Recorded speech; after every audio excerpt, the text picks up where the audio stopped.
This episode of Our Nerdiest Thing contains references to rape, assault, and mental abuse. Proceed with caution. I'm Whitney. I'm Mindy. And I'm Deb. We're three best friends who love nerdy things. Well, some people think we're nerdy, but we think we're pretty awesome. This is Our Nerdiest Thing.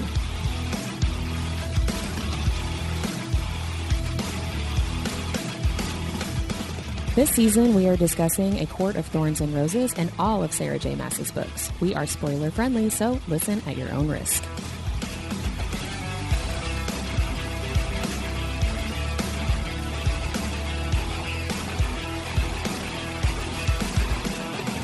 Hello, fellow nerds, and welcome to Our Nerdiest Thing. Today, we're talking about Rhysand, because he's finally here. Get your vibrators out, ladies. We're going to talk about chapters 20 and 21 of A Court of Thorns and Roses. But before we get into it, Mindy, will you please do our nerdiest vocabulary? This week, it's really all about Calanmai, and I did talk about the pronunciation of it last episode. So I wanted to go into a little bit, because there really wasn't a whole lot to pronounce this time, but I wanted to go into a little bit of just of like etymology of it, and it's really quick. The actual literal translation of it in Welsh, it's literally called Calan, which means first day, and May, M-A-I, which stands for May, M-A-Y. So it's always held on May 1st. It's May Day. Can so you it's go over literally that? May Day. Can you go over that M-A-I and M-A-Y thing again? Fuck you. It's May and May. Also May. Well, because we all thought it was Calanmai. I'm probably going to call it Calanmai while we talk Same. about it tonight. So. Well, I've done enough research that I'm definitely calling it Calanmai now. So that is our nerdiest vocabulary of the week. Thank you, Mindy, and I apologize in advance for saying Calanmai incorrectly. You may say it any way you desire. I'm just throwing out there what it, I don't even want to say should be, what it might be. I don't know. What it... Brian, can you knock that one out? Is when you talk about what it may be, is it M-A-I or M-A-Y? May I be? It's what it might be, okay? I'm going with M-A-I. Man. That's the only way I'm spelling May from now on. We got to keep moving forward. We've only been doing this for like 2 minutes. 2 minutes and 43 And seconds. we're already losing it. So let's go ahead and do the nerdiest recap. And we're still high tech this week with our whatever app, I guess. It's called that Mindy's It's got. actually called wheelofnames.com. Well, if there you you ever go. need to do a random name generator. And when pick she or says whatever. random, she means it's the Mindy name generator. It better not be. I hope it's me. Oh, it actually makes a little spinny wheel sound. I feel like too. I would do a pretty decent job this time. It's Deb. Woohoo! All right, Whitney. Oh, yes. Get the clock ready. I did get it ready this time. Okay, ready, set, go. Okay, so the most terrifying thing ever is that Feyre at the beginning of this chapter is drawing the adder, and it's like so scary. And then she starts hearing the drums of Calanmai, and is like pulled towards them and asks Tamlin a bunch of questions, and he won't tell her anything. So why the fuck wouldn't she go look at it? So it's 10 o'clock at night. She's being pulled more and more towards it. She goes on her little horse, and these three assholes try to follow her, and then Rhysand comes and says, "Hey, I've been looking for you." Vibrator time. You know, technically that was just chapter 20. Oh shit, I didn't do chapter 21. I thought I was doing so good. Well, you were. You'll learn more, and that's why I spaced If it was a out. 60-second recap, I don't then you remember- would have been great. I thought I did so well, you guys. So you'll learn more about chapter 21 in the next 30 to 60 minutes. Yeah, we'll talk about it. It's fine. I do want to talk a lot about Rhysand, but let's talk about pre-Calanmai first. In the quick conversation with Tamlin and Feyre basically like trying to keep herself from going to Calanmai. When you mentioned in your recap, Deb, about Feyre drawing the adder, I actually wrote down a question about that because I thought that she didn't actually see the adder. I don't think she did. I think it's her imagination, but doesn't it end up being accurate? That's a really good point. I think you're right.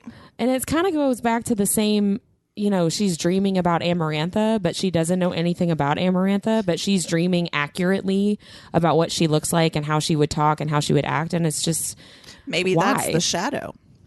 We talked last week about how it might be Rhys, like maybe Amarantha. or Amarantha or whatever. But maybe it's the adder, sort of. I don't know. It's a good question. Kind of hovering but I over. agree. I mean, she didn't see him this time at all. But yeah, that's interesting. I didn't really look, because we see the adder multiple times in the first 2 books, but I didn't go back and look at descriptions of it. I just, from my memory and how I imagine it, what she was painting in chapter 20 was accurate, and I was just confused how she would know that. Yeah, that is really thought-provoking. I hadn't thought about it that way, because you're right. In the last chapter, she's hiding. Right. She can't see it. It can't see her. Well, and they glamored it, right? I was going to say, literally it was listening to a disembodied voice. Yes, like it was a voice that was attached to nothing. I don't know. Big question mark, I guess. We'll have to just put a pin in that. Maybe she's got some seer in her, just like Elaine does later. I don't know. I felt really silly in this by the time I got to the end of the section, because I had written at the beginning, are the drums even real? Like, is that just her bond with Rhysand? And then I wrote later on the side, yes, they are real. It's not her loins, Whitney. I know. I thought that I was being clever and like, ooh, is this a metaphor? Like the drums aren't really there. And I was like, no, you're dumb. They were there. They were just real drums.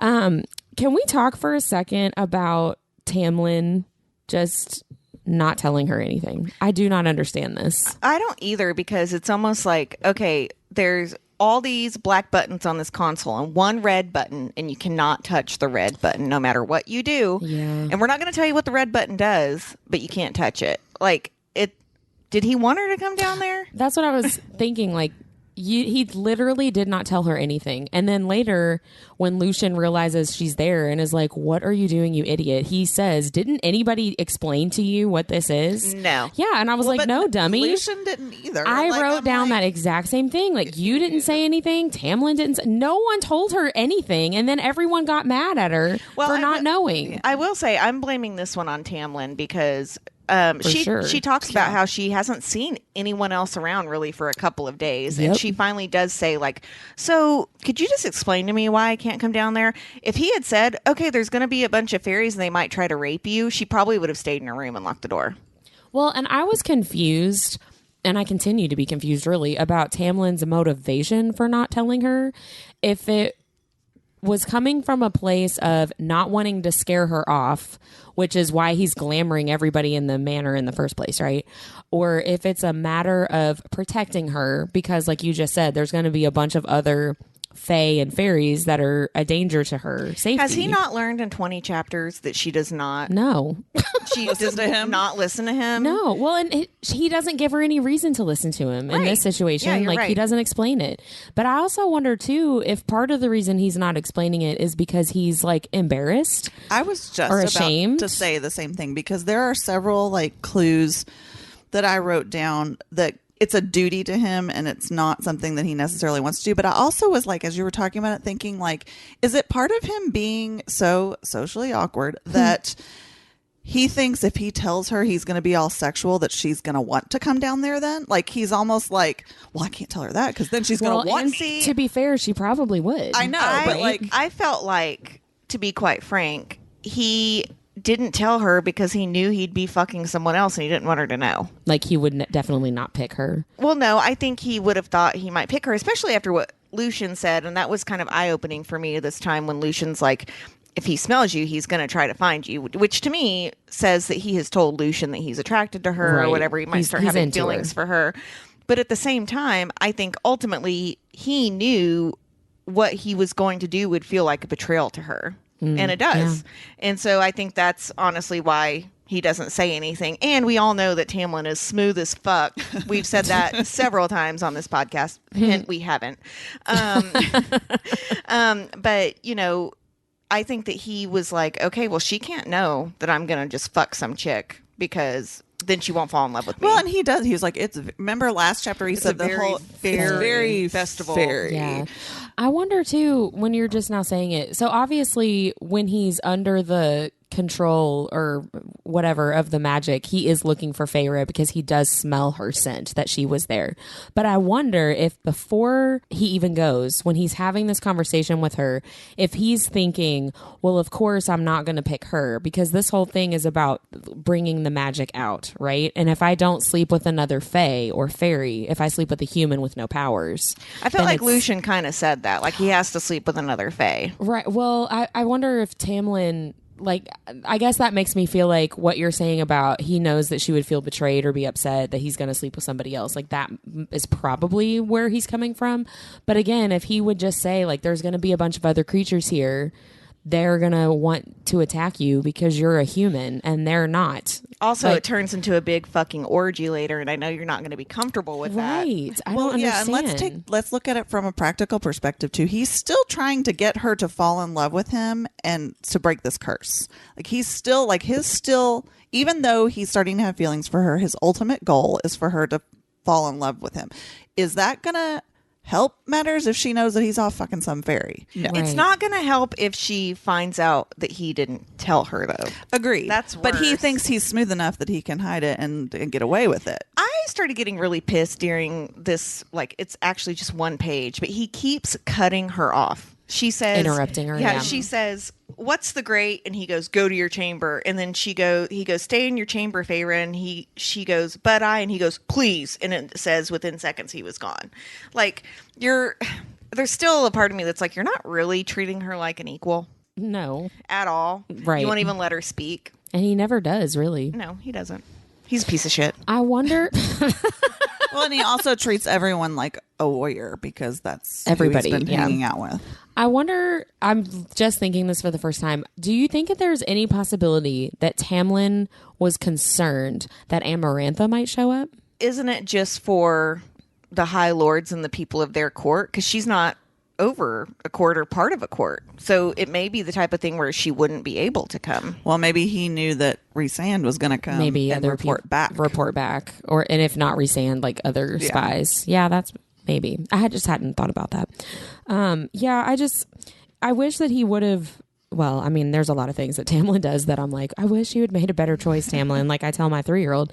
One of the things that I wrote down, when Feyre comes out into the hallway and finds Tamlin and has this conversation, she is going out because she feels that string in her gut pulling her, right? Which, if you've read the series before, you can pretty much infer that is her bond with Rhysand, and she just doesn't know it, right? Of course, yeah. But when she walks out into the hallway trying to follow that tug, I wrote down Tamlin interrupts her, just like he's doing to Feyre and Rhysand's entire relationship. Like he's just one big interruption to their whole... He's a cock blocker. Yes, like he really is. And, bless his heart, he doesn't know it for a long time. He's not purposefully doing it at first, but I just thought that was interesting. To do it on purpose. Like this...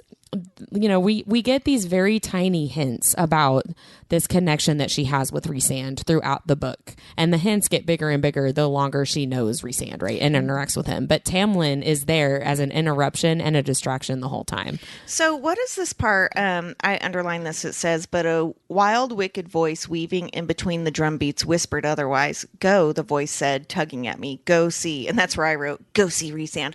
But like, are you supposed to be literal? Like I wrote that down who's too. telling her to go? I wrote that down too, and I wondered, is that just her own curiosity? Because Feyre does have a very curious nature. Like especially if he's like, I'm not going to tell you anything about this. Exactly, Sorry. right. I didn't know if that was supposed to be the bond between her and Rhysand. I wrote down, is this the mother? Because we see in A Court of Silver Flames, Nesta hears a voice, and it seems...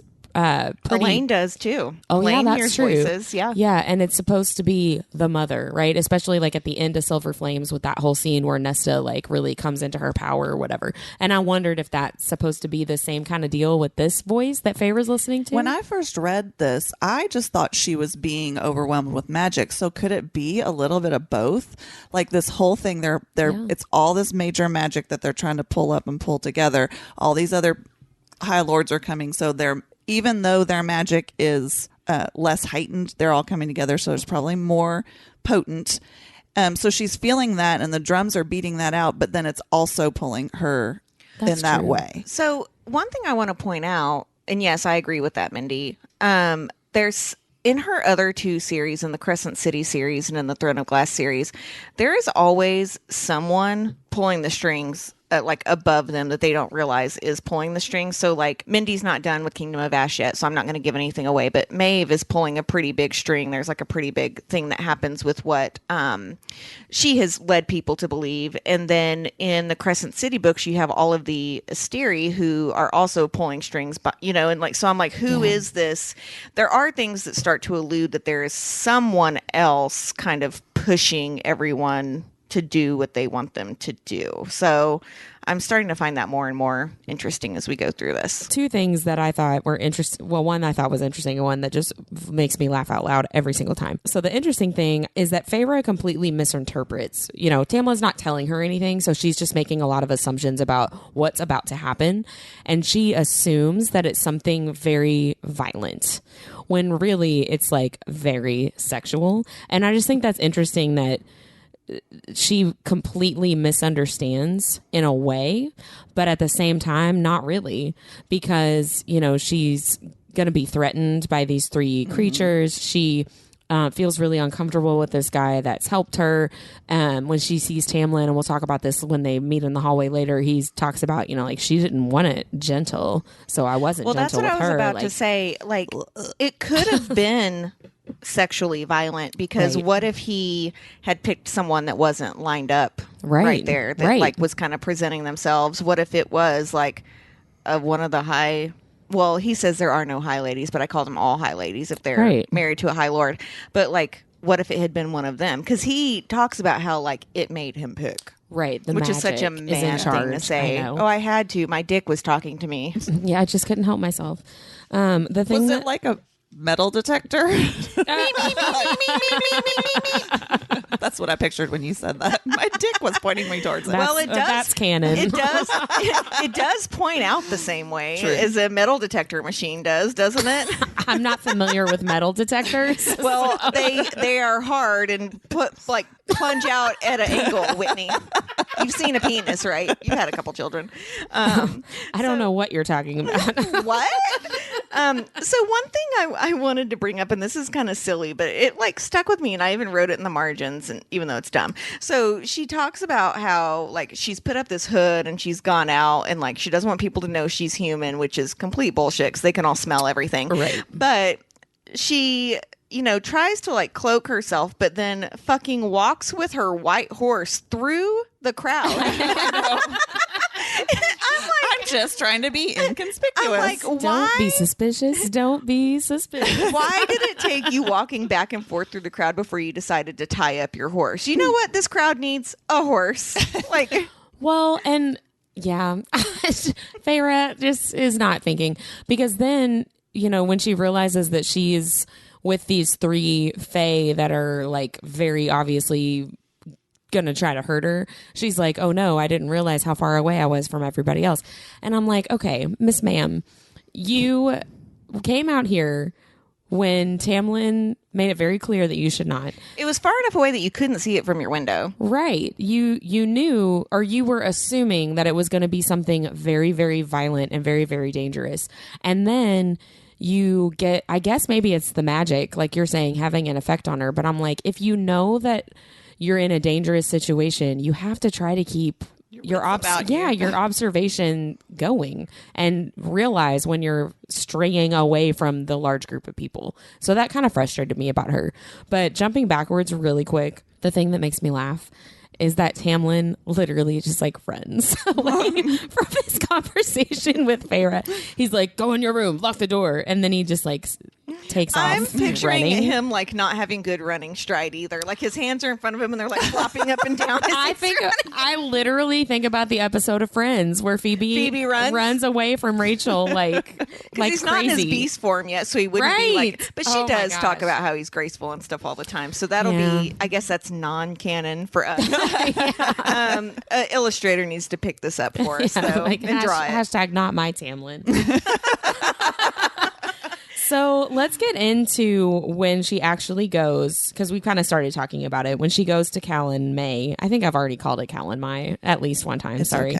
It's interchangeable via this podcast. Yeah, I know, right? I wrote down I love imagining, having read the whole series and knowing like what's going on behind the scenes.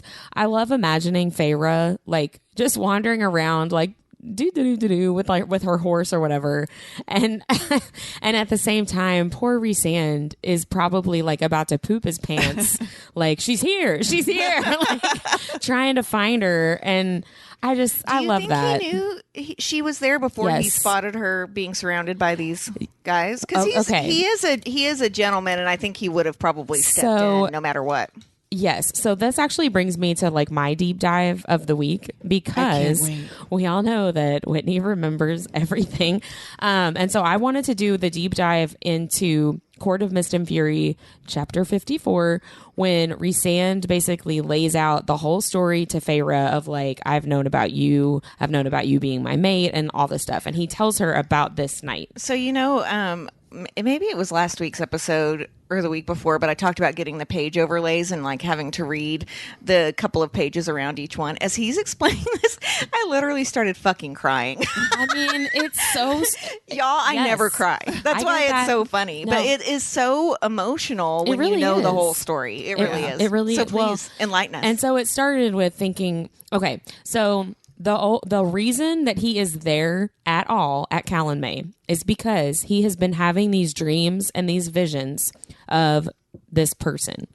And he tells Feyre later, at first my dreams and visions were very fuzzy, and then all of a sudden they were a lot clearer. And he realized later that was when, she was outside of Prythian, outside the wall versus being inside. Does that say to you that no matter what would have happened, like the fates would have brought them together? Because yes, these things happened that brought her there, but I feel like no matter what the decisions would have been, because all of Sarah J. Maas is like these fated bonds, right? So I think she likes to think she has control over everything, but if you want to get real philosophical, that's a little scary. She had no control over any of this. Yeah, and she was completely oblivious to all this. Right. So one of the dreams that Rhysand has is this person seeing the bonfires for Calanmai getting set up.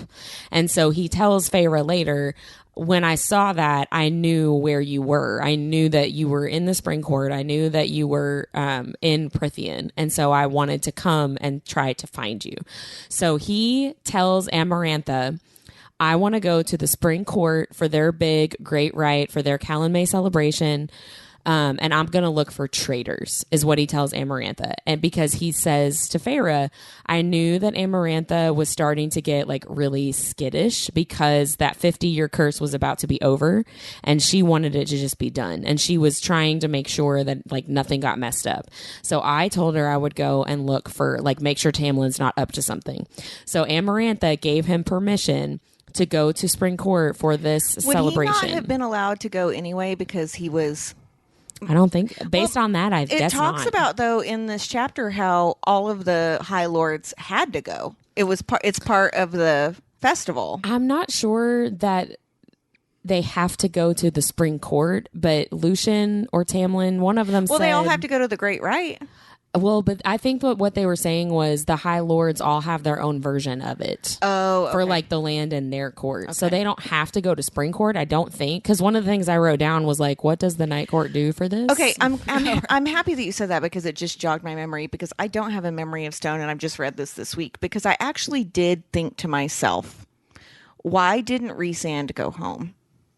Why didn't he use 2 minutes of that time to go home and tell them that he was okay and then go to the Spring Court? Because somebody would probably follow him. I guess that's true. Like, I think that he was probably too worried that Valaris would be discovered. Y'all, if I didn't get to see either of you for 49 years and 11 months, I would have just found some other friends. Like, well, they're not fucking coming back, I guess. I know. But no one would have filled the void. They would have been shitty second best friends. Yeah. But like, can you imagine like just being like, okay, it's been 50 years and a couple of months, and wow, like our High Lord is back all of a sudden. Like, that's insane. Well, But I guess would he have been expected to go to the Court of Nightmares then and have his own great rite? Didn't he have to go to that? I guess not. See, that's a question mark, because that's one of the things that I wrote down is but also we're getting the information that all the High Lords have to do this. We're getting that from, it's either Lucien or Tamlin. I think it's Lucien. I think you're right. I think it is Lucien. Maybe he's like, I'll just tell her that so she doesn't get mad that Tamlin's fucking someone. Right, I'm like, that may not be accurate information, because Lucien hasn't even been home to the Autumn Court for like decades and decades, and if not centuries. He's not the High Lord, though. He doesn't have to. Well, but he would know if the Autumn Court did a great rite while he lived in the Autumn Court. Sure. You know what I mean? Yeah. But he hadn't been there for so long. Who knows if they really did it or not. I don't remember hearing anything about any kind of ceremony that has anything to do with Calanmai in the Night Court. The only thing that comes close is Starfall, but that's a different time of year, I think. Yeah. Right. Well, and I mean, no one knows technically about Valaris, so that's why I said the Court of Nightmares. That's where his great rite I guess, would have taken place, right? I guess. Isn't it Morrigan's dad? Mm-hmm. It's like his... Kier. Yeah. I guess. Talk about another piece of shit. That's just another like big question mark of, I thought about that and then was like, I don't think I have an answer for it. We'd like that in our Q&A with you. A bonus chapter, please. So he got permission, Rhysand got permission from Amarantha, but she said, you better bring me back some traitors. So he promised her that he would bring some traitors back. So he went to Spring Court, to Calanmai, specifically because he knew this like object of his affection or whatever, this person from his dreams was going to be there. So he tells her, you know, I went, I caught your scent and I followed it and then I found you. So cut to what we read this week, right? Feyre is wandering around trying to figure out what's going on. It doesn't really seem like she's looking for Tamlin, really. She's not really looking for him or Lucien. She just wants to know what's happening. She's just kind of checking It's really more checking like it out. Curious. Like, yeah. You know, no one told her freaking anything about this. And so she wants to see what's going on. I just thought that struck me this time, that I don't think I've ever really noticed that before, that she's not really looking for them. She's just there, you know? I just thought that was interesting. So she runs into these fairies and they kind of basically grab her and are very clearly seeing her as their prey. Right. And they're like, ooh, look at this, a human. We haven't seen you for a long time. You know what I wrote down that's super shitty about this situation? She says, none of the fairies near the bonfire reacted. No one even bothered to look. And is it because they're used to the push and pull of Calanmai and like kind of the sexual desires to go with that? Or they all knew she was human and they were like, well, that's what you fucking get for being here. Or if they were all on a reprieve from under the mountain. And they were like, well, sorry, dude, this is my one freedom of the year. Right. I don't know. Well, sorry, go ahead. No, you go ahead. Well, there could be a glamour, too, because Feyre, when she's walking around, is like, when I look straight on at something, I can't see it clearly. Yeah.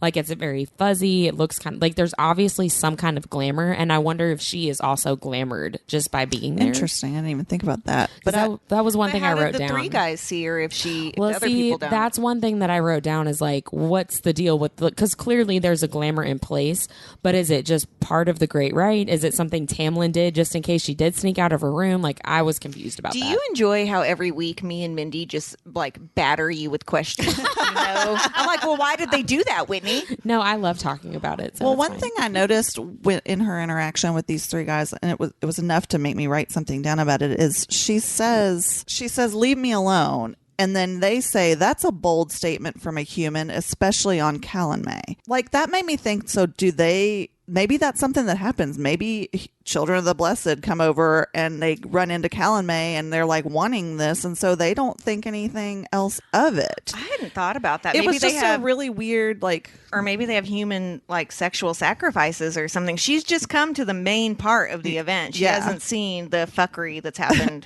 all day long. Well, and they would probably be seeing humans as slaves, right? So like a bold statement for a human. Right. You wouldn't talk to me like that, servant. Right. Like you have no authority to demand anything from me. But they were like, especially on Calanmai, which is the part of it that I'm like, well, I'm with you on that. What does that say about humans during Calanmai? Well, like, the children of the blessed do say that they go and have like the best time of their life, but like they probably don't come back from that. I know. I mean, yeah. So in Mist and Fury, when Rhysand is explaining all of his backstory to Feyre, he names these 3 fairy creatures as Pict, Pict. And that's how I looked it up on Google how to pronounce it. And it is Pict. So I did a little bit of a deep dive. It was kind of hard to find information about these fairies. So on Wikipedia, I pretty much have 2 websites. One is Wikipedia. There was an actual group of people referred to as Picts that lived in eastern Scotland, in medieval Scotland. There was a guy named David MacRitchie in, I think, the 1800s. He wrote a whole book about basically like Scottish history and its connection to fairy folklore. And he wrote that, or he argues that fairies in general and mythology of fairies are based on this people group from Scotland, which I thought was really interesting. This people group was believed to have been very short in stature because they found 3 to 4 foot doorways in their like homes and caves and stuff. But modern archaeological studies show that they really weren't that different in height from present day Scots, which I thought that was like they just had really short doorways and just bent over all the time. I was going to say maybe they were more like apes or, more. I don't know. Well, the other thing to consider is when you think about castles and, all of these homes would have been made from stone and everything during that time. There is a little window that you kind of have these half doors or windows there that if someone was coming, they would put their head through that space to it's essentially like a goodwill. I'm not here to attack you, because if your head only came through that space, they could cut your head off if you were an enemy. So that's where the phrase sticking your head out comes from. That is not where I thought you were going to go. With that.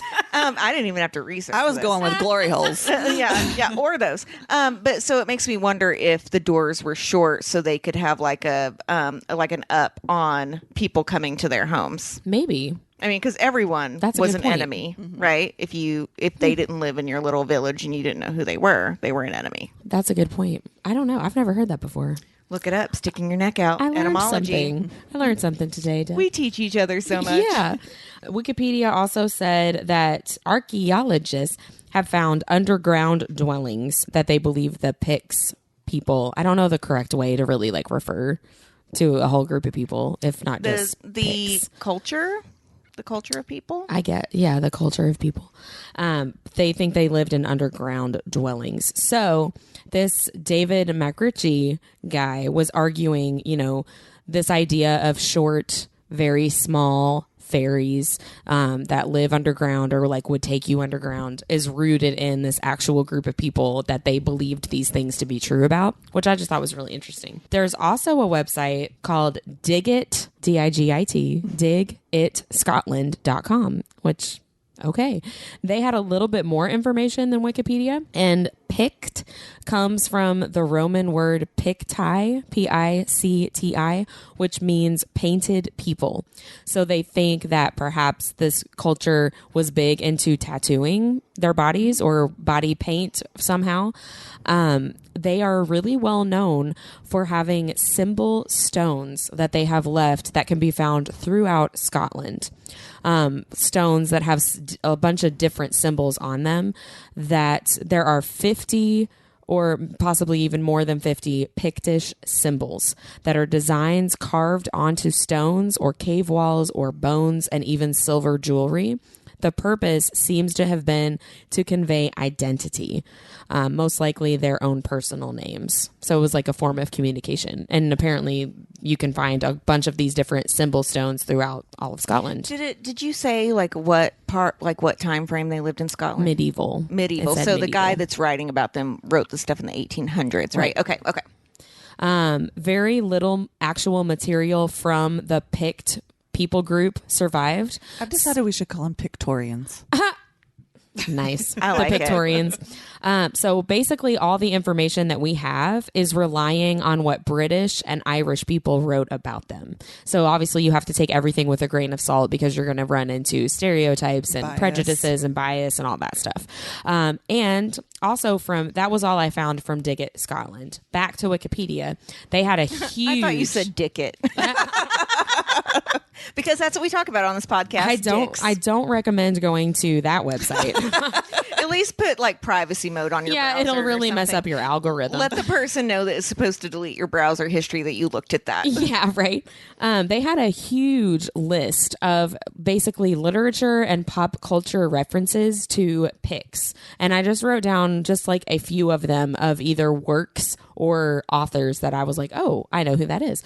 So mentions can be found in Conan the Barbarian series by Robert E. Howard, a Rudyard Kipling piece called Puck of Pook's Hill, Anne Rice's The Lives of the Mayfair Witches. Yeah, it's my favorite series of all time. The Highlanders Touch series by Karen Marie Moning.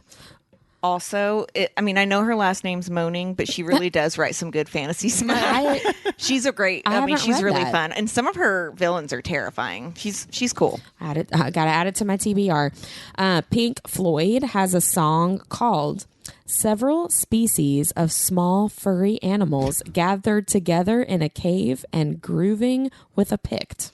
Of course, that's the name. I'm pretty sure that they were just seeing things. I know, right? But I loved that. Like, that is what the song is called. My mom loved Pink Floyd when she was a teenager. So, well, now we know why she likes this podcast. And then a couple of TV and movies. In 2017, Doctor Who had an episode called The Eaters of the Light, which was set in Scotland at the time of the Picts' wars with the Romans. And in 2022, the film The Northman had a character named Haldora the Pict, which I just thought was really interesting. It's all over literature and pop culture, which I had not realized. But there's not a whole lot written about it, which is very interesting. That's what I thought was so weird, that it shows up over and over again in all these different places. But at the same time, we really don't have that much information. Yeah. So I thought that was kind of strange.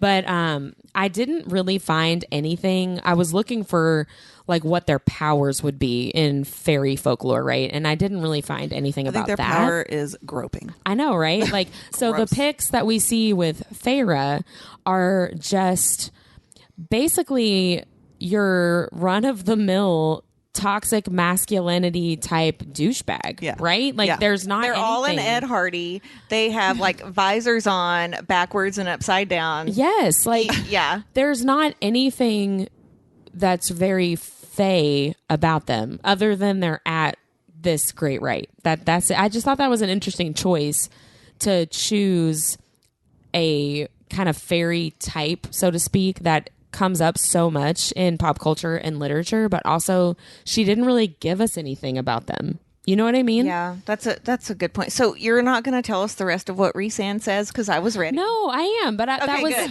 I I started to get disappointed because I was like, no. did you tell us about Rhysand talking to her only to tell us about the Picts? Oh yeah, no, I'm not done. I'm going to repeat. My body is ready.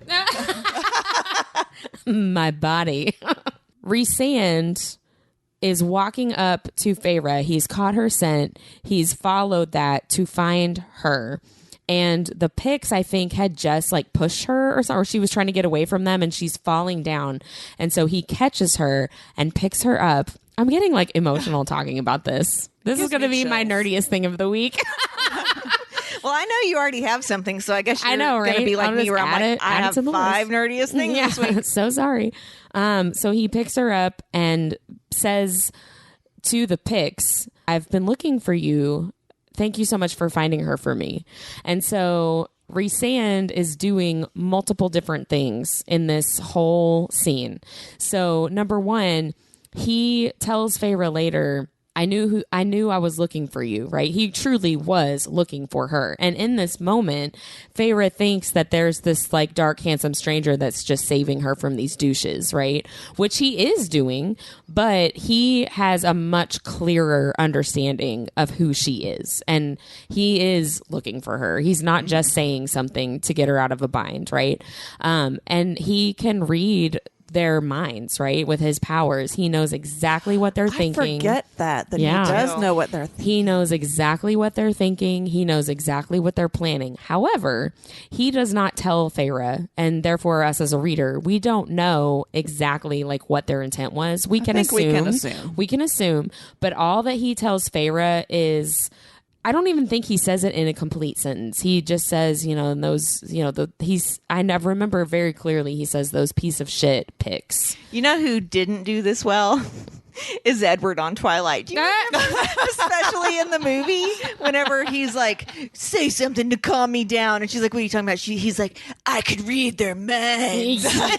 Yeah. And I'm like, you are so not sexy right now. I love the interview, or maybe it's in the commentary of the first Twilight movie, where Robert Pattinson is like, yes, I'm very intimidating in my pea coat. Exactly. Yeah, exactly. Well, and like, I feel like Edward Cullen has about as much game as Tamlin does. Like I would agree. I mean, that. we Yes. could do a whole compare and contrast of Bella to Feyre in like book 1 of this. That should be a special Bonus episode. It might have to be, because there are a lot of similarities here. But Tamlin, even though we've said he's so awkward, might have more game than Edward Cullen does. That's probably true, honestly. Yeah. I'm just saying. And a would you rather, I would pick Tamlin over Edward Cullen. I would honestly, pick a lot of people over Edward. So Rhysand is like, I knew what they were thinking. I knew what their intentions were. And he tells Feyre, I wasn't even thinking. Like, I couldn't even get my thoughts together, because all I could think was that I needed to get you away from them. But also, like, I had found you. You were here. You were a real live person. You weren't just, like a mirage in my dreams or something. So he picks her up, says, I've been looking for you. Thank you so much for finding me. He sends those other fairies away.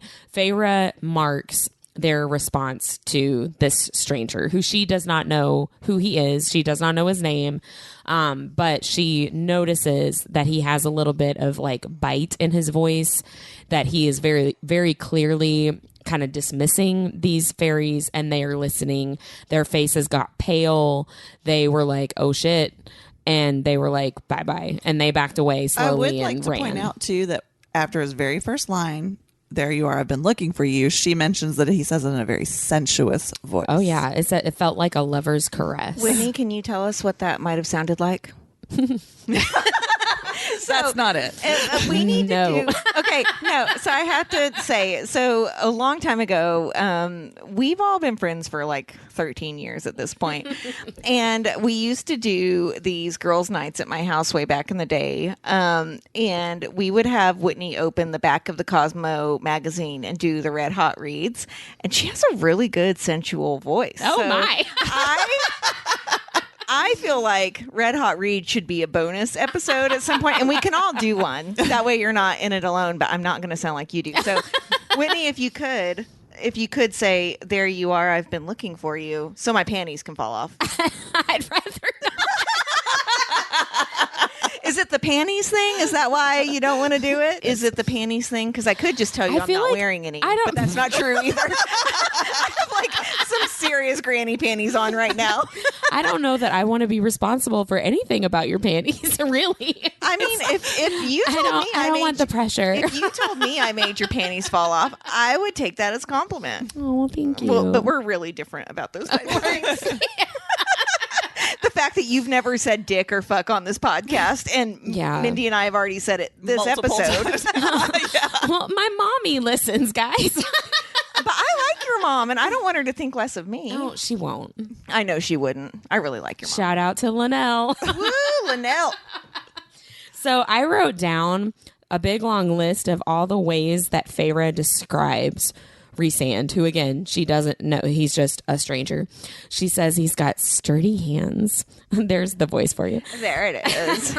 Then she called them strong hands, warm and broad hands. She was really like obsessed with his hands. Okay, can I point Does she have a hand fetish? No, can I point out, I don't know if this is some foreshadowing by Sarah J. Maas, but the first time he ever touches her, it's with his hands. So maybe she is kind of into that, and maybe Sarah J. Maas was like, get ready. Maybe, yeah. Feyre. She might touch his wing, but he's going to touch her everywhere. Yeah, Feyre's got a hand fetish, maybe. I mean, if it was Rhysand's hands, I would too. He's got a deep, sensual male voice, is how Feyre describes it. She calls him my savior twice, which made me think back into one of the early chapters right after Feyre leaves her home and, well, has to leave her home and goes with Tamlin. She says that she doesn't know if he's her savior or her prison guard. She says he's smooth and polished and the most beautiful man I've ever seen, which I just think is so funny because she's like so like hot for Tamlin, but also Tamlin is not as hot as this guy. Tamlin's like, I'm going to run down to Calanmai. I think that is so funny. And then again, so when the very end of chapter 20, she says it's the most beautiful man I've ever seen. And then again in chapter 21, she says, I had never seen anyone so handsome. So she's like doubling down, like this guy is hot to trot. And then he says, there you are. Did you just say hot to trot? I did. Is that not cool? It's totally cool as long as you're trying to keep somene's pants on. Well. So okay. you did have an effect on my panties tonight. Oh, yay! Yeah, I wrote down his first words. There you are. I've been looking for you. Thank you for finding her for me. And I wrote a little heart in my notes. She says that he has sensual grace and ease. He has short black hair like raven feathers. He has pale skin because, and later she realizes he was only pale because he's been under the mountain for like almost 50 years. He has blue eyes, so deep blue that they're really violet. His eyes twinkled with amusement as he beheld me. He looked like he was molded from the night itself. He is walking circles around her, which we know later, finding out, you know, his perspective. Deb's over here fanning herself. Yeah. He looks so calm, cool, and collected, but he tells Feyre, I was freaking out. Like, I did not know what to do with myself and was really just barely keeping it together, which is so funny to me because she is so intimidated by him and does not pick up at all on any of his nerves, on any, like, she has no idea that he is like completely falling apart, which I just think is just so endearing to me and is just so sweet that he's also good at like he is good masking at masking that. Yeah. And Tamlin very much is not good at that, No. right? Like in his social he has awkwardness. zero control over his emotions. I love that. Whitney, was it you that tagged me in something this week on Facebook where it talks about Tamlin gets so upset that he like stabs through himself when his arms are crossed? Yes, I mean, he does. He does, yeah. He can't even protect himself from himself, right? And Rhys is like the total opposite. You don't realize that he's got any kind of turmoil or freaking outness about him at all. Like, he's so good at hiding it. One of my favorite descriptions is the one that you said where it says it looks like he was molded from the night. That's so poetic and just... Well, then of course you find out that he's the High Lord of the Night Court. Exactly. So of course and he looks like that, it's right? Like so breathtaking. So they have this whole conversation essentially where he's trying to figure out who she is. And we know, once we've read at least book 2, he's trying to figure out who she is because he already is suspecting that she is his mate, right? He does not want to accept that. And when he realizes that she's not going to play along with him and give him any information, he tells her later, I was content to just let you go because I was already suspecting who you were to me. And I did not want to accept that because if anybody had seen us talking, if anybody suspected what I suspected, it would have been absolute hell for you. And I was not going to do that. So you weren't wanting to talk to me. I was fine with that. I was going to let you go. But then Feyre stops him from leaving to talk to him more. Yeah.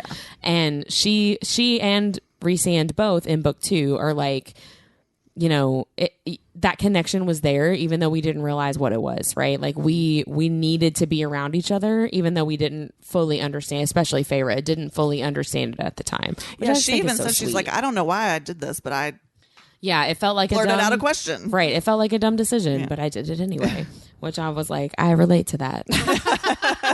It felt stupid, but I went for it. so she asks him, why are you here? Because she's asking him, like, I guess you're not in Spring Court, right? Because you're not wearing a mask. Like, who are you? Where are you from? And she says, why are you here? And he says, because all the monsters have been let out of their cages tonight, no matter what court they belong to. So I may roam wherever I wish until the dawn.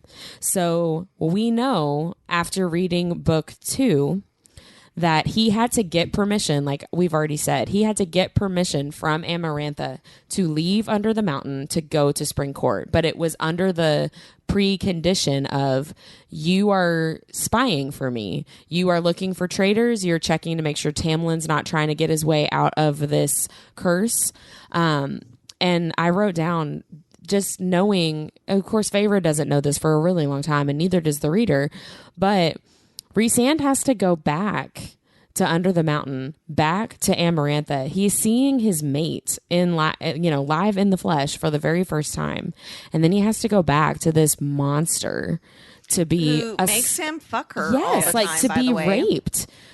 raped, like every day. Yeah. Well, and he has to assume that she is sleeping with Tamlin at this point. You know what I mean? Like, Actually, he does not know that at this point. He does not realize that she's staying in the Spring Court Manor, that she's with Tamlin at all. It's not until he comes back the second time, a few chapters later. And I mean, we'll get there. But he does. That is when he realizes, like, oh man, she's with Tamlin. It's not just she's at the Spring Court. Like, she's legitimately with him. Because I'm not even sure that at this point he is putting together that she has anything to do with anything, right? Like, he's not thinking clearly enough to even realize this is a human girl in the Spring Court toward the end of when this cursed timeline is about to be up. Like, he's not even realizing that she could be the one, the chosen one. yeah, I mean, that's a good point too, because he does ask her why she's on this side of the wall. So I forgot that he doesn't know that she is staying there. He realizes it later when he comes back that second time. But yeah, he doesn't know that at this point. And it made me really sad to think about, like, it's so sweet. And I love knowing the backstory and reading the scene again, knowing who Rhysand is and who he is to Feyre, who Feyre is to him. But it also just really made me sad. I know, you just broke my heart a little bit. I know. Like, because he's been having these visions, and now he knows who this person is, like that it's a real person. He's not crazy, right? And he pretty much knows that she's his mate, or he at least thinks she might be. And then he still has to just go back to Under the Mountain. And when you were I'm sorry, Mindy, when you were talking a second ago about, like, if I didn't see you guys for 50 years, I'd just get new friends. I was kidding, for the record. No, I know, but I was thinking about Rhys in the world of these books, like, he doesn't have He has anybody. no one. But also 50 years in this world is nothing. Well, but still, Right. like, But yeah, he has no one under the mountain, and they he all doesn't hate him. Yes, like, he doesn't have any replacement friends. Nobody wants to be near him because they think that he's Amarantha's whore, and he I kind mean, of he is. Yeah, not much in to the his way, chagrin. not the way that they think he is. Well, not for the reasons they think. Right. He is. Like, and everybody think, the only people that are there from the Night Court are the Court of Nightmares. So they have no idea about his better nature, about his great city, about his inner circle. Like, they don't know those things about him. Mm-hmm. And so it makes me really sad to think about, he's got this one night, this couple of minutes of feeling hopeful and being in the presence of this person that he already knows is so important to him, but then he just has to go back. Like, that's just a bummer. It makes it so much more significant when you think of it that way, that he actually was able to walk away. Well, it says a lot about his character, because, I mean, he could have just been like, well, I'll just go hide. Yeah. But he knew she would hunt him down, and she would know that he was hiding something if he disappeared, right? And he's not the kind of person to leave everyone under the mountain either, because he talks continuously about how he kind of, like, kept her at a lesser evil sometimes too. So she, can you imagine the fucking tantrum she would have pulled if he she had wasn't getting disappeared? it? Well, not even that, but if he disappeared, Oh, she'd yeah, torture she would. everyone to find Yeah. out where he was. I mean, I think he knows what would have happened if he hadn't gone back, and he knows it's not worth it, right? He's sacrificing himself to protect For the other greater good. people. Yeah, Yeah. for the greater I'm good not of sure other I could people. sleep with someone for 50 years. Like, like get raped over and over again by someone for 50 years. Yeah. Because you only think of rape as being something that happens to women, but it happens to men all the time. Yeah. Yeah. And the power dynamic of like, and that's something that Rhysand struggles with in book 2 and book 3 and, in later books too, but that feeling of helplessness that never like really goes away from him.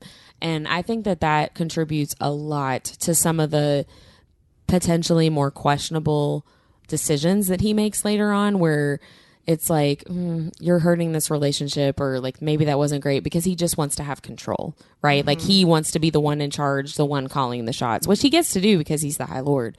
But I think that being in that helpless position, and the same thing with Tamlin, right? Like Tamlin is in that same helpless position, but he reacts to it a lot differently than Rhysand does. Yeah. So that's basically the whole conversation that Feyre and Rhysand have. He tells her later that he was afraid for her. And so, like you just said, Mindy, he's going to let her walk away to protect her. But we find out, once you read Mist and Fury, he goes to those 3 picks, those 3 fairies, and breaks into their minds, basically, and brainwashes them into confessing to being traitors, because he promised Amarantha? Yes, he promised Amarantha that he would bring back traitors. So he chooses those 3 fairies that wanted to hurt Feyre. How do you remember this shit?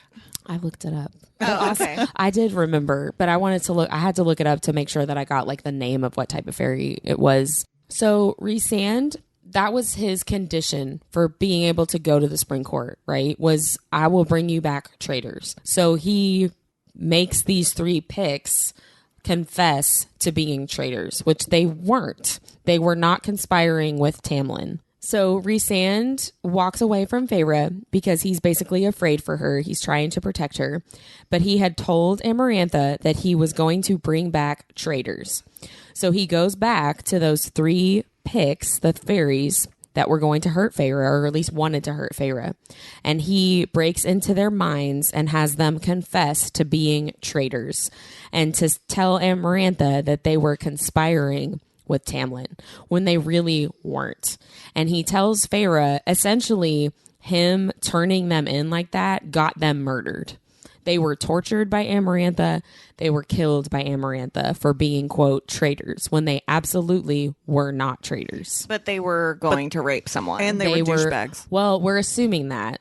I'm just going by the text. We're assuming that. I think it's a safe assumption. Yeah, I think if he doesn't say, that's what you're supposed to assume. I guess. I just think it's interesting. They weren't going to take her out for coffee, Whitney. No, but I think it's interesting that she doesn't tell us, because she tells us so much about what happens between Rhysand and Amarantha. You know what I mean? Maybe like the male to woman rape is more triggery for her. I don't know. Maybe. And to a lot of people, to be honest. But this is one thing that I have a lot of mixed feelings about from Rhysand. We've talked a lot about mixed feelings about Tamlin. But this particular action, I understand it. And I'm not saying that I would have done it differently if I were Rhysand.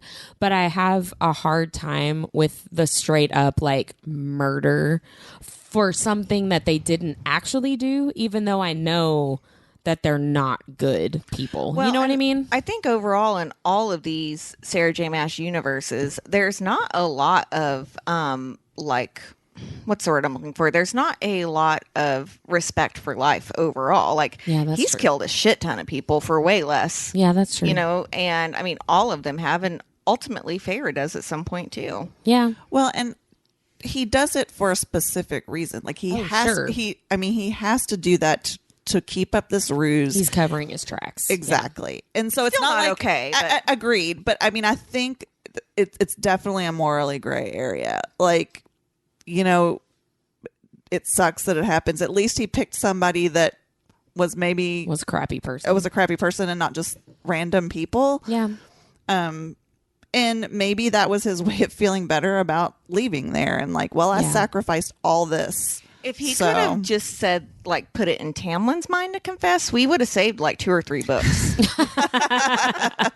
Well, and later on, I think in this book, Under the Mountain, Feyre at some point asks Rhysand, like, what were you even doing there that night? Like, why were you even there? And he says, don't think that did not cost me. And so, I mean, we know that it's not like he did that to those pics and then never thought twice about it, right? Like, he's haunted by that, but it's like for the greater good, Well, and I want to point out that Feyre also covers her ass under the mountain, and it leads to people getting killed. Like, she gives Amarantha the incorrect name, which leads to she gives Rhysand the incorrect name. Oh, yeah. So thank you for saying that. But she gets that girl and her entire family slaughtered. Yeah. Right? And so she's not innocent either in any of those and things. She and Rhysand both really struggle with that. Oh, sure. Again, Yeah. She, to Feyre's, defense a little bit, when she did that, I don't think she realized what was going to happen to that family. But neither did right. neither did Rhys, and we'll get there. But I think Rhys probably had a good idea of what was going to happen to those pics. But he said. Well, yes, that's true. Yeah. That's why he picked them, right? Because he knew that they at least deserved punishment for whatever he saw in their minds. I think Feyre regrets that because a human life was lost. Yes. I don't feel like she regrets saving her own life. Oh, no, not at all. And that's what makes them both kind of morally gray characters. Yeah, it's one of those things or one of those decisions that I feel like the fandom doesn't talk about. Like I feel like the fandom generally is very quick to be like, well, Tamlin did this, that, and that, and Nesta did this, that, and that, which are all true and valid. But Feyre and Rhys do stuff too. They do. And this is kind of a sidebar. If we can get a couple of listeners to message us, I want you to go to your significant other and ask them if they know what morally gray means in terms of a character, because my husband, who I've said a million times, edits our podcast, and he said, he's like, so what's a morally gray character? Is he, and his mind goes to, he's like, so like incest? And I was like, no. I was like, what? That is morally black. So I would really beyond gray. So I would really like, first of all, for you two to go home and ask your spouses if they know what a morally gray character means, and let's report back. But I'd also like some listeners to send us a note on Instagram on what their significant other or best friend or whomever that doesn't read this kind of literature, what they think a morally gray character is, and see if anyone says incest. I'm very interested in that. I feel very confident that Robbie would just decline to answer. He would just be like, I don't know. I don't want to do this. Yeah, that's funny. Well, Darren will go look it up. Probably. Sure. Yeah. And then he'll tell me, he'll give me all the different morally gray characters that I should know about, and then he'll go and show me some YouTube videos. And then he'll be on irritated. He'll be irritated that you've not read those characters yet, for sure. Yeah. Oh, you don't know about this morally gray character? You don't know about Cauldron from the Folk of the Air books? Come on. Shout out to Darren. Darren's very thorough. So I'd love to talk he is.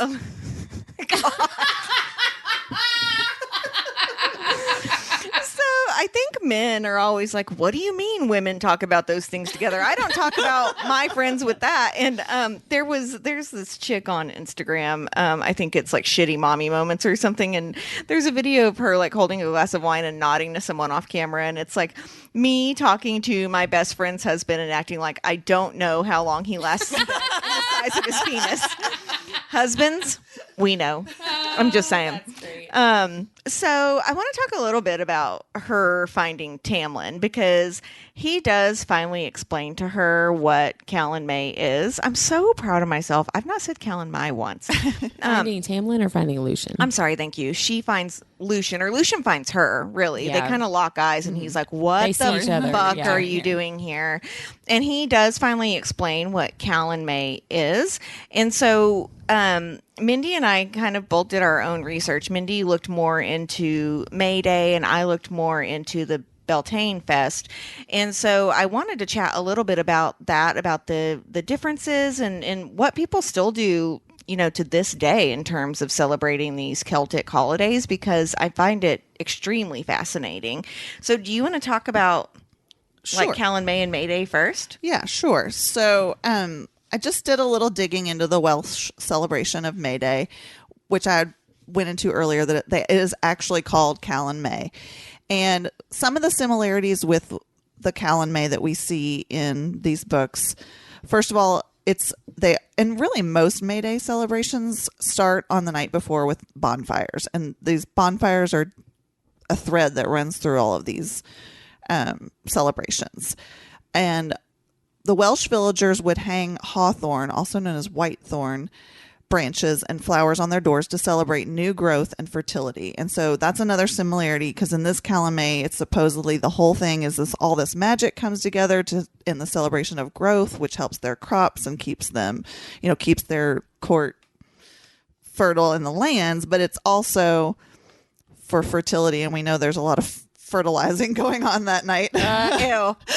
And for those of you that have not read Throne of Glass, also by Sarah J. Maas, Whitethorn is the surname of one of the characters, Rowan Whitethorn. Look him up.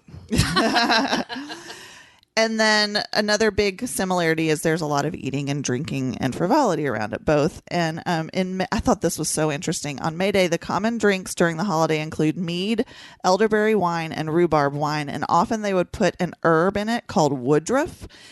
And woodruff is said to make a man merry and act as a tonic for the heart and liver. So that's interesting because when I was looking up cocktails for tonight, several of them called for woodruff. And I was like, first of all, I'm not buying a bottle of something I don't even know I'm going to like. And what the fuck is it? I'm like, if I had known it was going to make me feel all like, right? It makes you merry. Yeah, then I would have gone for it. But I just thought that was interesting because, in the books in Calanmai, it's the magic that makes them feel that way. Right. But I mean, Whitney already has an effect on my panties. That's why I didn't get it. Yeah, good thing you didn't put any of that woodruff shit in there. And so then there's just some differences, but some interesting things. The difference between May Day and Calanmai in the book is that May Day is celebration to start summer, and Calanmai celebrates the beginning of spring. So that's like a little difference there.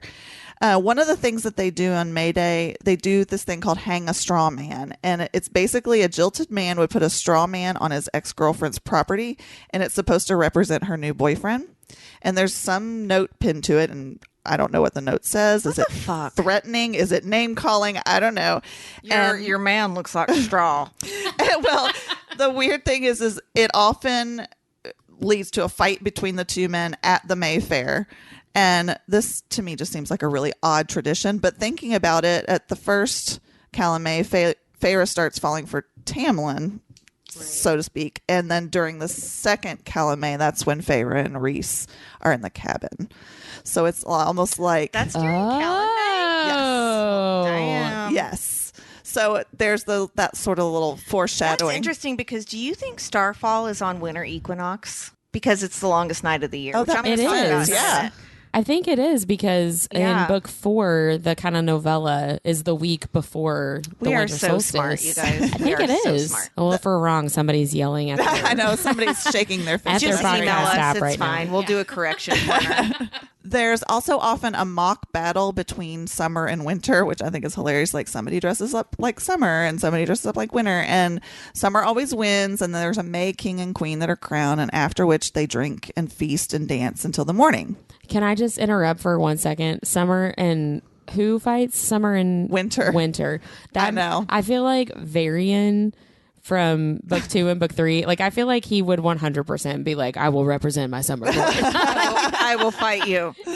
That's funny. So the tie-in there, it's a difference, but like if you think about it, in Calanmai, the High Lord bangs a maiden and then they feast. So I guess that's like crowning a king and queen. Sort of. I mean, I guess. I mean, what's he feasting on? right? Because she might be the queen then. The last thing I found about it is they actually do these things called May carols, and it's definitely just like Christmas carols where singers go door to door, but they sing songs that are often of a sexual or bawdy nature, which I'm like, okay, well, Tamlin can use his limericks. I was about to say the same thing. I still want limerick number 5, the filthy one. I know. And then if their singing was good enough, they would be rewarded with food, drink, and sometimes money. What happens if you sing poorly, like myself? Then you get a big FU and You're banished. You go hungry. I don't get feasted on? No. That's too bad. And you definitely don't get money. Aw, boo. I mean, I'll just take the feasting. That's all I really need. I'll be rich in spirit. Shit, I just turned Siri on my phone. It actually Googled Rich in Spirit. Apparently there's a movie called that about food.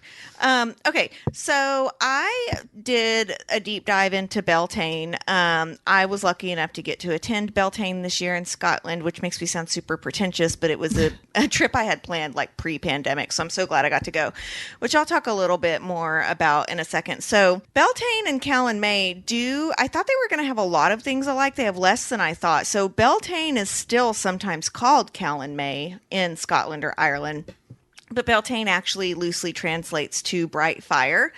It is also on May 1st. It is the spring solstice, but it marks the beginning of the Celtic summer, and it's the May Day festival. Closely related to what you said, it's associated with fertility for the pagans. So what they do is May Day or May 1st is the day that they take the livestock out and put them out to pasture. So they're saying like it's warm enough for the cows to go out to pasture, which being there on May 1st this year, spoiler alert, it wasn't. It was fucking cold. So the celebrations include a cleansing and protection with smoke and fire. And so the livestock pass through the two fires to help keep illness away. To increase the potency of the flames, the fires are kindled by the most primitive way in terms of like the friction between like rubbing wood and slate or something like that together. It's supposed to be done in a very primitive way. What are you giggling about? You said rubbing friction? wood. I said friction and rubbing wood. Sorry. Did you get to see like this? Did you see? Yes. That is so yeah, I'll cool. talk about it in a second. If you can go to Beltane Fest in Scotland or Ireland, I would highly recommend it. My ticket was like $5, and it was one of the coolest things I've ever seen. Okay, so on Beltane, all the household fires are put out, and you are supposed to relight your flames in your fireplace with the flame from Beltane. So, like, one house lights like the torch, I guess, is I'm like envisioning those like dungeon torches that are just like twine wrapped around a stick. But you have to go to your neighbor's house and grab the flame from their fire. So the doors, windows, etc., are decorated with the yellow mayflowers, very similar to what you said, Mindy. And it's because those flowers evoke fire and they're very flammable. So you can like put that in your fireplace, I guess. So also on Beltane, the holy wells are visited, and you can also get the morning dew on Beltane, and supposedly, supposedly, thank you, Joey Tribbiani. That's what I can. That's right. Yeah. So the morning dew on Beltane, if you put it on your face, is thought to bring beauty and to maintain your youthfulness. So one thing I didn't know, I knew that Beltane was a Celtic or pagan holiday, but it's actually one of 8 holidays. So if we're going in order, May Day, which is May 1st, is Beltane, and that's the start of the Celtic summer, much like you said, Mindy. On June 21st is summer solstice, which is the longest day of the year. September 21st is autumn equinox, which is the stepping stone between the light and the dark. So it's equal day, equal night. And I was really excited. We have like 10% British or EU listeners. So if I'm pronouncing this wrong, I would love for someone to email us and let me know how it's pronounced. But I'm going to say Lugnasa, which is August 1st. It's halfway between autumn equinox and summer solstice. There's winter solstice, which we talked about. That's December 21st. It's the shortest day of the year. Then when we start to go into the spring, we have St. Bridget's Day, which is February 1st. It's the first day of spring, and it's when you do spring cleaning, feasting. You make crosses, I guess, maybe to get ready for Easter. I don't know. So then October 31st to November 1st is Samhain or Halloween. It marks the end of the harvest season. You have bonfires to cleanse and protect. And if you remember a couple episodes, we actually talked about that there is a puka share of the harvest, an amount of harvest that's left out in the field so that the puka have something to eat, because if they don't, they shit on your crops. We learned that. And then St. Patrick's Day, which I did not realize is a pagan holiday, is March 17th, which celebrates the patron saint of Ireland, as I'm sure everyone knows. So in terms of Beltane, I did some research in terms of what it does in terms of like these books, and there is a lot about appeasing the fairies. So Beltane practices are designed to ward off fairies so they don't steal your dairy, like your cow's dairy. And then food and milk is left at the doorways or places associated with Fey trees as an offering. And during Beltane, you never give milk to a neighbor because it's feared that the like potency of the cow to produce will be transferred to your neighbor. So I would love to hear more if anyone can tell us about like dairy in terms of Beltane, because I don't eat dairy, and if I need to like have like good loins or something, I'll take the stomachache. I will sacrifice anything for good loins. Right, exactly. I mean, I've got good loins, so I'm not that worried about it. Okay, so on Beltane.org, which is where I learned about Beltane Fest in Scotland, I did not plan my trip around this last year. It just happened to be that I was going to be in Scotland on May 1st. I was meeting a couple of girlfriends over there for a quick trip. So the Beltane Fest in Scotland is held on Calton Hill, which most of these festivals are always held on a hill. I'm not sure why, but it starts at the National Monument in Edinburgh, which is known locally as the Acropolis, and it moves counterclockwise around the path, and the group is driven by drums to urge the procession towards summer. And I can tell you from my own experience, it's drumming for like 2 hours before it actually starts, because we were like, it's starting. Did you feel pulled though? A tug My in loins your did. ribs. So Whitney, you're going to find this really interesting because you've just read Rhapsodic, but the procession is led by the May Queen and the Green Man, who is in Rhapsodic, and we're not going to say what his character does. The Green Man. But now I want to research the Green Man in terms of like Celtic philosophy or, traditions. So the Green Man and the May Queen spark the birth of summer by lighting a bonfire. There's little boundary between the performers and the audience as night goes on. And it's really cool because everything that they've said in Calanmai in this book is very similar to what actually does happen in person. So they light one big bonfire, and then they go through this path and light other bonfires along the way. But what's really awesome is they have all of these performers that do all of this almost like performance art around it. So the first time the May Queen was near me, it was the chaos of nature. And I mean, I'm not going to lie, it was a lot of naked people. And they were literally dancing in between the flames with her, and they were supposed to represent the chaos of nature during that time. But she has all of these people in livestock costumes, but more around people that look like people but have like huge horns and snouts and things like that are protecting her from these other bouncers, right? But I will say the May Queen is in no fucking hurry. It took her like 2 hours to light all of the bonfires. Like I mentioned, there's lots and lots of drums. Tamlin talks about how there is some fairy activity happening, and that's why Feyre should not come down there. And I gotta say, I'm very 110% sure there was some fairy activity happening in the shadows by the end of the night at that event, because I remember thinking, oh, I wish my husband was here. I'm kind of lonely. So it is a once in a lifetime opportunity. If you can go, I would highly recommend it. Like I said, it's like $5 to get in, and then you just watch essentially. The only other thing I wanted to add is some Wiccan cultures have picked up on Beltane. They call it, and I'm not making fun of Wiccans. I just want you to see what I found at a glance, because I thought it was kind of funny. Wiccan websites call Beltane the sexiest festival of the year, and a good time to let go of our modern/prudish thoughts about sex. I mean, the festival is all about fertility. Am I right? Am I right or am I right? Right? So right. But I mean, Beltane is really, really awesome. Is Beltane the festival in Outlander that they go to where he reads he does his Roger does his thing? Is that the one they? No, those are like the or is that in the America? Glasgow games? Oh, okay. So which we do have those in Kentucky, but they've not happened since the pandemic started. Because we do have a Glasgow, Kentucky, so they do a huge one that's renowned in the United States. I would totally go to that. Oh yeah, we should. Yeah. It's typically in August or September, and it's been canceled every year since the pandemic started. So maybe we can go next year. It'd be fun. Yeah. Mark us down. 1 year from now, we'll talk about Glasgow games. Hopefully. Me and Mindy will. Where are you going to be? No, I mean, if they cancel it again. Okay, let's talk about Tamlin gaslighting Feyre into Oh my blaming gosh. his need to fuck other people on her. Yeah.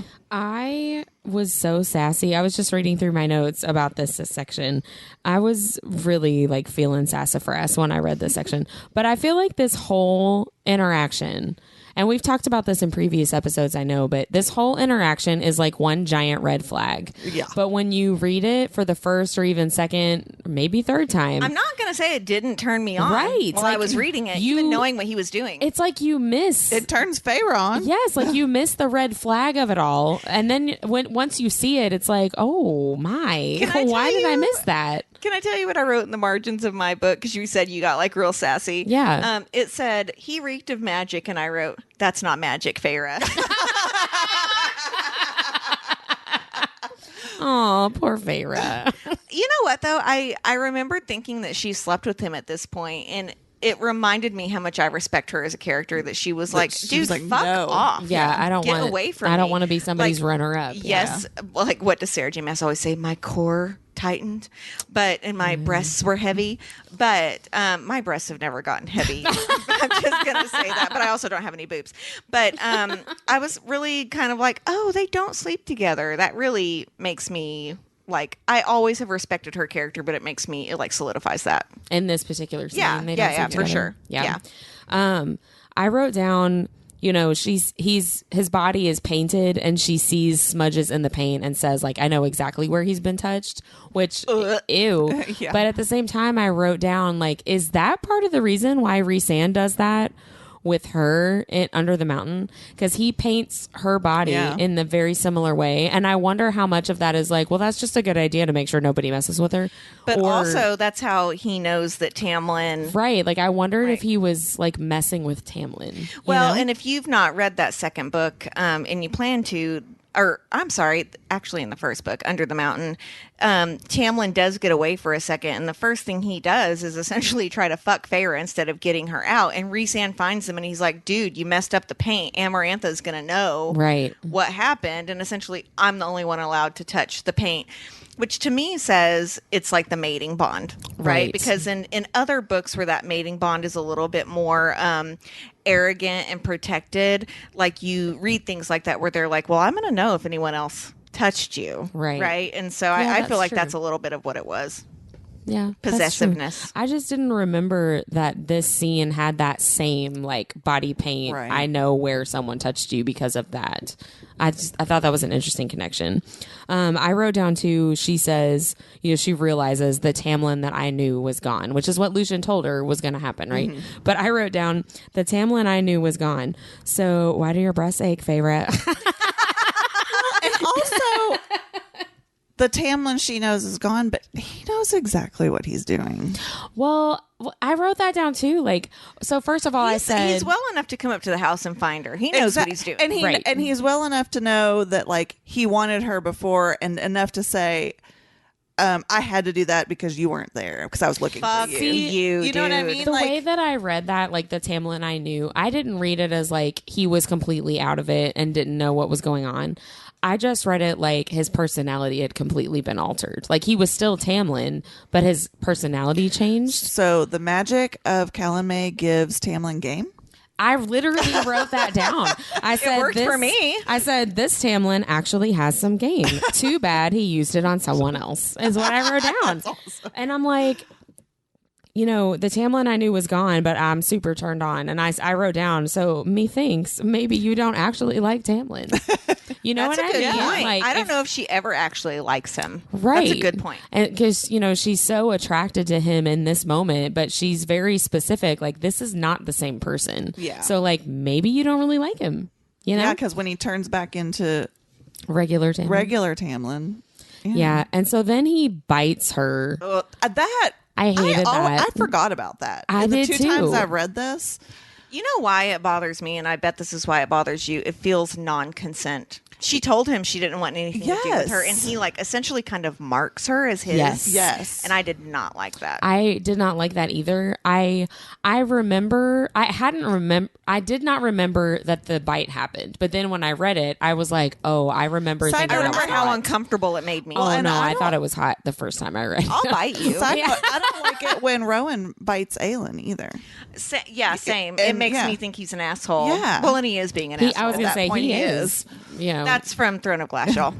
Well, and I wrote down like if he's claiming her, she doesn't get to claim him. Yeah. And Well, she he had, never lets her claim him. she's had to share him. She has to share him with whoever this, mysterious woman is for this great rite. She has to share him with the whole court where she's so uncomfortable later on as, the lady of Spring Court, basically. And then she has to share him with Ianthe. Not and she necessarily shares him sexually, with she shares him with Amarantha too. Oh, yeah, And that's true. I stand by the fact that he and Ianthe were fucking. I 100% think they were. Yeah, I can definitely She was see. fucking everybody, She and I'm was not trying saying to, at her. least, yeah. And I don't put it past Tamlin either, because Feyre is still like a lowly human. Yeah. That he would be like, well, you don't understand how fairies work. I'm not saying Ianthe is the problem because she's a woman. I'm just saying that Yeah. that says in the book that she was sleeping with everybody. She was trying, Yeah, at yeah, least yeah, trying to, yeah. if not actually doing it. To work her way up, because that's what you got to do apparently in that situation, because they don't Yeah. respect women. Yeah. They do in the Night Court. Not the Court of Nightmares, Valaris. I mean, Cassian disrespects in the right kind of way. You know what I'm saying? So not later, but right after he bites her and she's like, ew, don't be an animal. And she slaps him, which I thought was really funny. I forgot that too. I know. I was kind of happy about I loved it. that. Yeah, I really love that. He says, don't ever disobey me again. And I said, so she has just finished telling us the Tamlin I knew was gone. And then he says, don't ever disobey me again. And I wrote down, but this is the real Tamlin. Read what I wrote right there with after he says that. We're going to get you to say the F word on the podcast. It says, you. You said the F word. Sorry, Mom. No, that's funny. But don't ever disobey me. Like, is that not quintessential Tamlin? Yeah. Right? Like, But that quintessential possessive male who doesn't really have any right to possess her. She best. is not his. No. She is never actually his. And Correct. he possesses her in different ways later that are much more abusive than this. Yeah. As we know. and it's just like one big giant scene of a red flag. And we're all like, oh my gosh, it was so hot. I mean, it is hot, but like, you don't want to like take that guy for a mate. Right. Well, and so then after that, she kind of gets upset with herself because she's like, oh my gosh, I'm so attracted to him right now, even though like I'm disappointed and I feel kind of betrayed and I'm very jealous and I don't like the way that he's acting. Like, I'm still very attracted. She says that she feels like she's drowning in her need of him. And I wrote down, is this really like her? Or is this her, like you said earlier, Mindy, is she being affected by the magic? And that's part of her deep attraction to him because he's still being affected by the magic, right? Well, and like I said, she still had felt that pull. She still had felt that. She talks constantly, and I'd forgotten that magic has a smell. But it talks about it a lot in these chapters. Again, that wasn't magic she smelled. I know. But like, that she's intoxicated with this. If she's smelling it, she's It's ingesting there. it somehow, like she's breathing it in. And so I'm kind of with you. I'm not so sure she's not being affected by that also. And then also you got to think she's never had somebody come onto her like that. Oh, yeah. Yeah. I I mean, Isaac would just go stand by the barn and stare at her. yeah. Like, Poor Isaac. Poor So- Feyre. Poor Feyre. I know. No, it makes me feel bad for Isaac too, right? Like, talk about he got no his game. here's the thing, Well, he got that's his true. every time. We don't know if she ever won. Yeah. So, like as red flaggy as it totally is, in her perspective, this is the first time anybody's ever come onto her like that. And I mean, to her, that's like the best feeling in the Who world. doesn't Right. want to feel beautiful and attractive and wanted. And I mean, and Yeah. again, let's point out again that all three of us and probably every single listener felt the attraction at this point. Like, we knew it was wrong.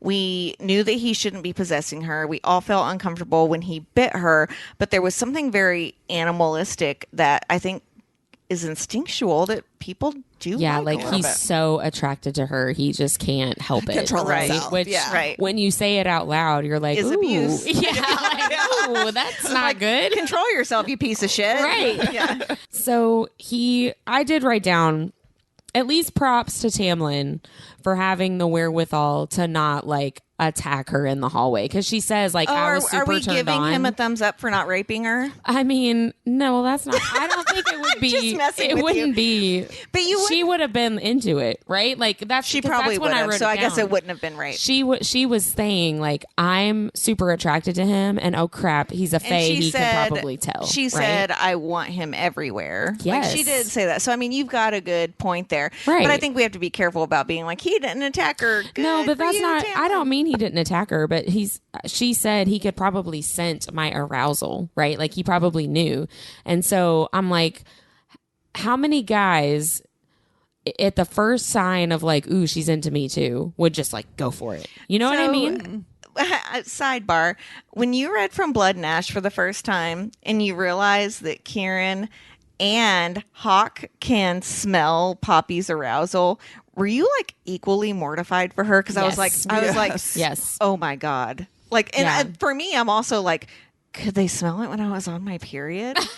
What about, they're traveling for days at the time. What did that shit Yeah. smell like? Like, you know what I mean? But I mean, I remember being like, oh my God, Poppy, I'm so sorry. Yeah, well, 'Cause- I was also mortified in one or two books later where she's like, I attended to my personal needs, like very close to where Kieran and Cass were sitting, Right, and so you like, took I a never shit? want, I never want to do that again. Yeah. like you took a shit where they could smell it. If they can smell your arousal through your clothes, they could also smell your shit. Which also makes me think, could Tamlin and Lucian smell every time she went to the bathroom? Aw, Which is horrible, probably. right? But like, I guess they got to kind of be used to it, right? I guess. Because I mean, they still go to the bathroom. Sarah J doesn't really give us that Please, information. please don't give us that Bonus chapter. No. Where's our fucking threesome? Sarah J. Maas. Don't tell us about going to the bathroom and smelling it. We want our threesome. Well, so right after I wrote down, like, he's at least, he walks away from her, right? Like, he smells her arousal. She realizes that he does. And he's like, bye. But before he walks away, he growls low and frustrated and vicious, right? And I wrote down, he's always in a rage. Like, he's always the beast. Did he still run away like Phoebe, though? No. No, not this time. I think he stalked away this time. Although He runs away like Rachel runs.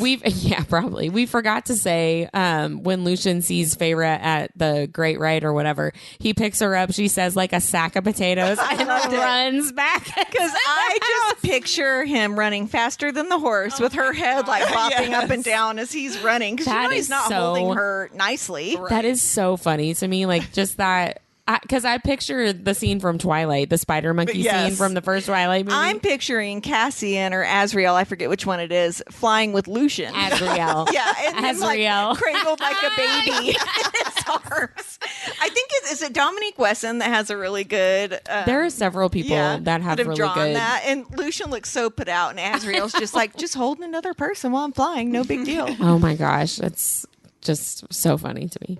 Did you guys have anything else that you wanted to talk about with these two chapters? I want to talk about this yummy cocktail I made. Oh, okay. Well, then let's move on into the nerdiest thing of the week for all of us. Deb, do you want to just go first? Sure. So I made something this week called I'm calling it the Calanmai or Calanmai, Maimay, Collins recipe. Vodka, blood orange liqueur.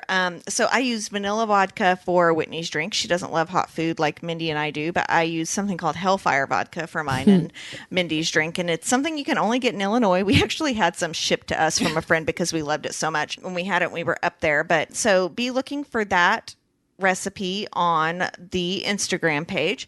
And then my other nerdiest thing of the week is I have just read What Lies Beyond the Veil, and I'm finishing up What Hunts Inside the Shadows by Harper L. Woods. which is actually a pseudonym for another author, and I'll put it in the show notes. I'm sorry, I can't remember, but this is her like fantasy pseudonym. And I had subscribed to her newsletter on her website. And I will say, if you're a fantasy reader, you really should subscribe to these newsletters because they will post stuff to people that subscribe earlier than like the general fan base, right? So I bought autographed copies of both of those books because I'm loving them so much. And then I also completely fangirled over a map of the print of Solace, which is coming out in the JLA shop, which is Jennifer Armentrout, which is like perfectly in time with the Light and the Flame book that's about to come out, which I'm so excited about. And so all my nerdy things this week were very bookish, but I've been reading like crazy. Mindy, what about you? I actually have 2 this week. I know I'm usually only have 1. For starters, this is something I don't even know if you all know about me, really. We do know about you. Yeah, I know you probably do. You probably do. I'm a huge fan of all things British, like from England and stuff. And I took a trip when I was in college and I've loved it from day one. Like, so I'm a tea drinker. And today I got so excited because today was the first like really rainy, like gross day where I felt like a cup of tea sounds great. Like I can't drink it during the summer because it's too hot. I can't do hot drinks in the summer. Me too. But today I had my first cup of tea while I sat and read, which was lovely. So I nerded out a little bit about that. And actually it was delicious tea. I found some tea and it's called coconut almond bark and it is so good. Yum. Yeah, That it's sounds good. delicious. It sounded like we were on Delicious Dish. Tell us more. So tell us more about your sweaty balls. But it's a Bigelow tea if you want to check it out. I think it's just a seasonal thing. But my other one is that I did finally watch. I got caught up on the Winchesters. I'm still not caught up. I'm an episode behind. Okay, so I'm sticking with it. I think Good. I still don't know how they're going to rectify some of the glaring Discrepancies. Yes. And I actually read an article about like the 6 things that are totally wrong between, that they totally messed up. But as far as like taking that part away from it, I'm digging the characters again. I really, really love Mary. I've always loved Mary. She's a badass. I know. Like, I just feel like that the first one, again, I was looking for that chemistry, but like now I'm just looking at her. She's she's a cool character and I really, really like her in this. And, as you go through them, she becomes more, you get a little more insight into like her depth. I still am not sure about Carlos. He just seems so caricature to me. So I have to get over that. But all in all, I'd say I like it better than I did when I first watched it. Okay, I'm going to catch up this week. Yeah. Yeah, I haven't watched past and the monsters are like, because you feel like they've done all the monsters. The monsters are fresh. Like it's like a cool. Yeah. You know what though? I wouldn't be sad about having like going back to some of the monsters. I agree. I would love to see that. And spoiler alert. Don't spoil it for us. Well, no, it's not on. I told you this already. They've already posted that the Trickster's coming back as Loki. Oh, yeah. I'm so excited. Richard I'm Speight excited Jr. is about going to be that. there. So they are bringing back like previous characters and things like that, which I'm excited about. So fun. He's always funny. He's just fun to watch. Well, and those of you that have never done a Supernatural con, he's like the MC, and he's just as funny, like He's great. off the books as he is. Like maybe even funnier. I mean, he's super sarcastic. If you go on Friday afternoon, he calls them like Friday people, and he made a shirt, didn't he, that says "I really love the D" or something, or Big D, or something, which I thought was hilarious because we obviously like dick jokes on this show. Well, I guess I have 2. So one that's book related. My oldest is really into the Diary of a Wimpy Kid books, and they had the author here at. Did you go to that? No, we couldn't go to the actual event, but I got. They had some extra autographed copies, so I took him to the bookstore and picked it up, and he didn't know we were doing it, and so he was really excited about that. He's my little bookish kid, just like I was. And then the other one, I helped my mom start cleaning out her basement. And it was just, I mean, guys, we found my sister's like baby teeth in envelopes. And the book Baby Teeth, highly would not recommend. it was, I was like, Mom, why? Like, just why? And I found a baggie of human hair that at first I thought, what I've told you guys before, I know she kept beard clippings. Long story. She kept a beard clippings from my dad's beard from like 1982. But this was my sister's hair. I still maintain that you need to salt and burn that shit. I mean, I was just like, why, Mom? When like, your why? sister dies, she's going to come back and haunt She everybody. was like, well, that's just what you did when your baby had a first say haircut. that like everyone in the 70s and 80s, early 90s kept the teeth, they kept the first haircut, they kept all that shit. Well, except that didn't. there were no teeth or hair of Whitney or of our younger brother. So it was just my oldest sister. Maybe she does want your sister to haunt everybody. Maybe. I don't But know. also, both of you are moms of more than one child. You know, Oh, I after get the it. first Yeah, one, I totally get it. the second, third, fourth, fifth, Oh, sixth, yeah. which, I mean, Mindy has 3, Whitney and I have 2, but you're like, I'm not fucking doing all that. I'm Yeah, tired. no, I totally get it, but I'm still like, where's my hair, Mom? But we found some really cool stuff. We found a paper from the day that my parents met where my dad had like written down her phone number. It was that's like so super sweet. cute. My mom still had a giant container of Gucci loose powder, like makeup from the 70s. Like it's literally 40 years old. I bet that shit looks so good on, though. I bet it. I that- haven't put it on yet, but like the container. Did you bring it home? I have. Oh yeah. Okay, I so- kept it. I'm gonna repurpose the container at a minimum. Next week, can you and I put some on before the episode and we'll take a picture? Mindy if I doesn't wear a remember, lot of yeah. makeup. I guess you could too. I could try it. Because I guess, Whitney, you don't wear a lot of makeup either. Not really. But like, I really want to put it on and see what it looks like. It was very pale. Well, then Okay. it works perfect for I was me. going to say, for me very and Mindy, pale. it's going to be really great. Yeah. For you, you might look a little washed out. It was really cool though. We found a lot of really neat stuff, and we just kind of nerded out about like family stuff. Did you find the newspaper clipping that was once, twice, 3 times a landway? No, that's in a different box.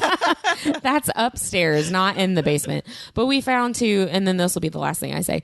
We found a bag of candles from my grandmother's house, my mom's mom. I mean, literally, that bag has not been opened for probably 30 years because I was 6 when she passed, and I'm almost 36 now. And we opened the bag to see what it was, and I was like, "Oh, it's a bunch of candles," and it literally smelled like my grandma's house. And I like have not been there for 30 years, and it was like, oh, I remember that. Like it was Yeah, the sense that's memory. lovely. It was really cool. It was You're- fun to nerd out on family stuff. Yeah. So you're not going to talk about the Dorothy Hamill? Oh my gosh, you guys.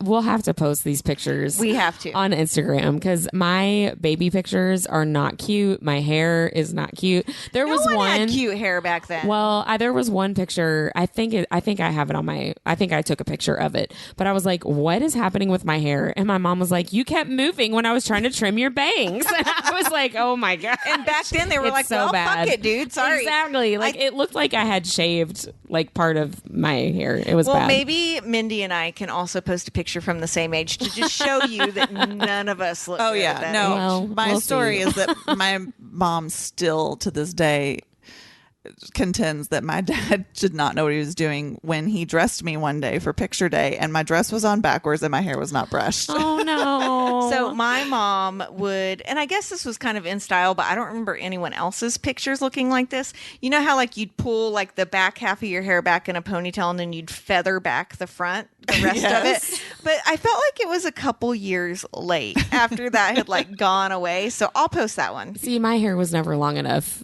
to do that because I had a Dorothy Hamill haircut. I mean, you So- could have feathered that shit. I mean, I guess we could. I did use Velcro rollers to get really big bangs Oh, honey, sometimes. we all So, did. Yeah, we all did. did. But yeah, so those are my nerdiest things. But I'm really excited that we're to the point, like you were talking about last week, Deb, that Rhysand is in the book now. Yeah. So it's going to start to get real exciting real fast. We have a lot I more to feel look like. forward to.